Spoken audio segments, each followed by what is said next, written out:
ক্রিয়াই শক্তি ক্রিয়াই বল, নেশা ছেড়ে মাঠে চল। এই স্লোগানকে সামনে রেখে চন্দুলে আয়োজিত নাইট ক্রিকেট ম্যাচের উদ্বোধন হয় বৃহস্পতিবার সন্ধ্যা রাতে। এমডিসি পদ্মলোচন ত্রিপুরার হাত ধরে এই টুর্নামেন্টের উদ্বোধন হয়। উপস্থিত ছিলেন বিশিষ্ট সমাজসেবক বিপুল মজুমদার, প্রসেনজিৎ ঘোষ, মেলাঘর থানার ওসি জয়ন্ত দাস। উদ্বোধনী অনুষ্ঠানে স্বাগত ভাষণ রাখেন আয়োজক কমিটির পক্ষ থেকে ইমন হোসেন। খেলো ইন্ডিয়া সহ বর্তমান ভারতে খেলার জগৎকে বর্তমান সরকার কতটা এগিয়ে নিয়ে যাচ্ছেন তা নিয়ে আলোচনা করেন জেলা পরিষদের সদস্য প্রসেনজিৎ ঘোষ। তারপর এই অনুষ্ঠানের উদ্বোধক পদ্মলোচন ত্রিপুরার নেশা ছেড়ে মাঠমুখী হওয়ার জন্য যুবকদের আহ্বান জানিয়ে বলেন, আর আপনাদের যে স্লোগানটা হচ্ছে মাদক ছেড়ে মাঠে চল।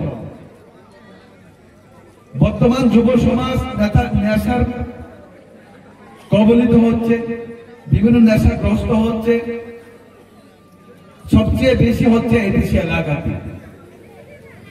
নেশা আমাদের থাকতে হবে। কিসের নেশা? খেলার নেশা, মানুষের সেবা করার নেশা, মানুষকে কি করে সমাজের প্রতি আকৃষ্ট করতে পারে সেই নেশা আমাদের থাকতে হবে।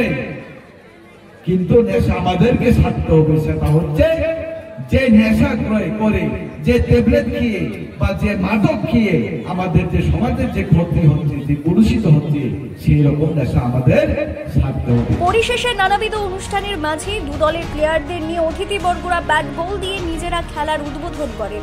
উদ্বোধনী ম্যাচের প্রথম দিনে মোট দুটি বিভাগে খেলা হয়।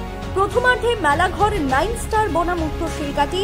প্রথম পর্বে মেলাঘর 9 স্টার জয়ী হন। পরবর্তী পর্বে সোনামুড়া বনাম ঘ্রান্তলির মাঝে হয়। জয়লাভ করেন সোনামুড়া ক্রিকেট একাদশ।